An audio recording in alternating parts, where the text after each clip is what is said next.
mahigit na isang siglo, ang simbahan ay naging kanlungan ng mga dasal, pag-asa at pasasalamat. Sa bawat haligi ng bakal at bintanang may kulay, tumitibok ang puso ng pananampalataya ng mga Pilipino.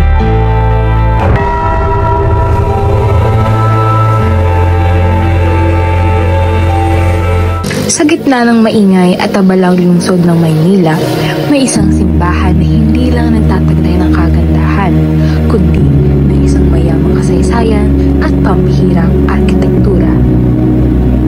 Sa kabila ng mga modernong gusali sa Maynila, isang tatanging istruktura ang namumuhatag. Isang obra maestra na hindi inaasahan at agad nakakapuhaw ng pansin. Ito ang Minor Basilica ng San Sebastian.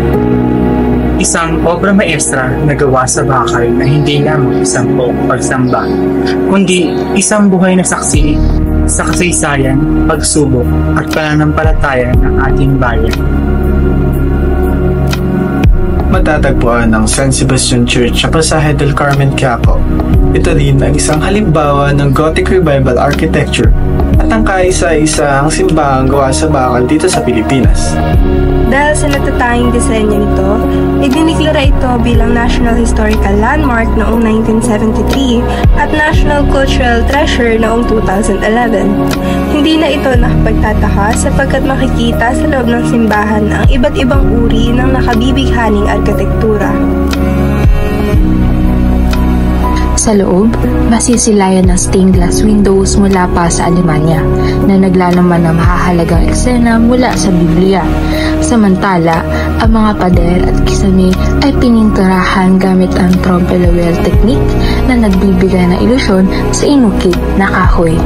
Sa gitna ng altar, nakatayo ang ivory statue ng Our Lady of Mount Carmel na ibinigay ng Carmelite Sisters mula Mexico at dumating sa Pilipinas noong 1617, isang patunay ng lumang ugnayan ng ating bansa sa Mexico.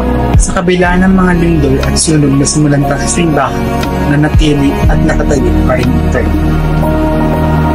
Good afternoon po, ma'am. Ano po yung pangalan niya? Ako si Ate Angie, pwede mo pamagay. Pero ako si Angelic Joy Ledesma Sigbakon. So, ano po masasabi niyo sa simbahan po ng San Sebastian? Ang masabi sa San Sebastian, maganda siya. Stainless steel, pero kailangan pa rin niya ng tulong para mas lalong mapatibay yung San Sebastian. Kasi nire-renovate ang San Sebastian.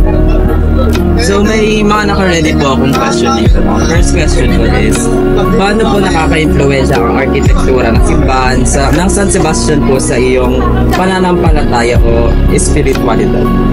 Actually, hindi ako Roman Catholic, hindi ako Katoliko, pero before, naging Catholic din ako. So, ang mga architectural niya, tsaka mga design, malaking tulong din yan sa mga bata nag-aaral din ng mga architecture dahil mga design niyan, very,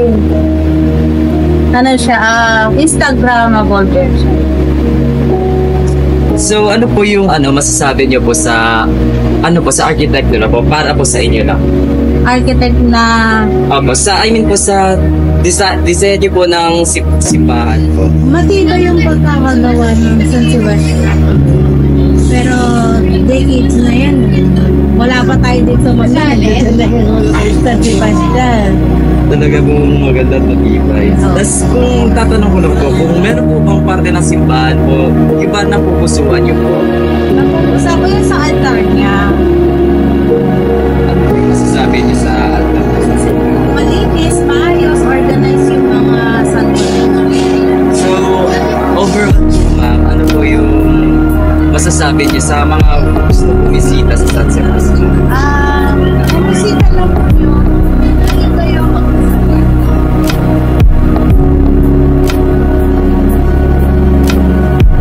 May I ask your name po? Ate Ame. So, ano po yung masasabi ninyo sa simbahan po ng San Sebastian? Actually, under din po siya. Kasi hindi pa marami ng mga kalawang, so kailangan ng budget ko. Pero nag-site yan mag-renovate kung pandemic pa yata. So, masarap. mag-serve sa... So, based po sa sinabi niyo, nagsisimba po ba kayo? Actually, volunteer catechist po. For how many years? For more than 30 years. So, nagsisimba ako dyan, pero ngayon, is maturity na. Minsan ako online. So, ano po yung nagtutulak sa inyo para po magsimba sa Santos? Kasi, prayer to God. Nagtulak sa akin, maging paninampalataya. May teacher mo ako. So, more on talaga yung faith mo. Minsan nawawala ang faith mo.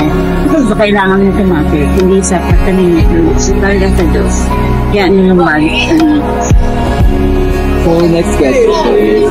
May particular po na santo or imahen sa simbahan po na malapit po sa puso? Yung Saint Ring, doon ako nag-graduate, doon ako sa pagturo. At saka Our Lady of Mount Carmel. Tsaka yung faith na sa bahay namin, Our Lady of Mother Protector. Ano po yung personal niyo po na karanasan po na natutunan po sa pagsisimba po sa simbahan po? Focus on God. Kasi and have time to help others. Paano niyo po ipapabahagi yung mga kahalagahan po ng pagsisimba sa San Sebastian sa mga po sa mga tao po sa mga kabataan po na hindi pa po nakakapunta? Actually, alagaan sila kami ng mga bata sa mga Sebastians. So, sa point na yun, pwede natin maturuan yung marriage.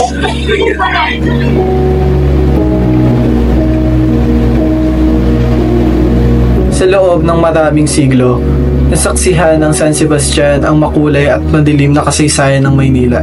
Tahimik itong tumayong saksi sa mga digmaan, revolusyon at walang sawang pagbabago ng lungsod. Bagamat na matibay ang San Sebastian Church dahil sa bakal na pundasyon nito, hindi ito nakaligtas sa pinsalang na idulot ng ikalawang digmaang pandaigdig.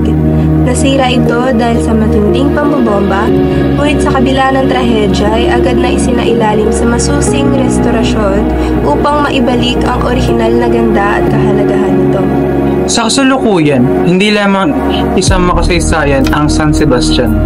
Ito ay buhay na tahanan ng pananampalataya. Araw-araw dinarayo ito ng mga deboto upang manalangin, humingi ng kapatawaran at magpasalamat. Ano po masasabi ninyo as a student? Sa Church of San Sebastian, maganda siya. Historic din siya. So as a student, ano po masasabi ninyo po sa exterior art? Siyempre, it's very unique kasi unlike any other churches, gawa siya sa metal dito. So, yeah. So, very distinct yung itsura ng San Sebastian kasi made of metal siya. So, based sa inyo, paano nyo po may papa-share po sa mga kabataan or sa mga kapwa nyo po estudyante yung tungkol po? So, San Sebastian, siyempre may magtatanong, siyempre yung brief history ng San Sebastian kasi kahit pa paano alam ko naman. Konting knowledge na about San Sebastian. So, ito naman paano. Ano po yung masasabi nyo sa mga viewers na mga nagsisimba po sa Ano masasabi ko sa mga nagsisimba? Ang masasabi ko lang sa ito, patuloy nating supportan yung church para ongoing yung construction. So, magbuhay pa yun sa Sebastian Church.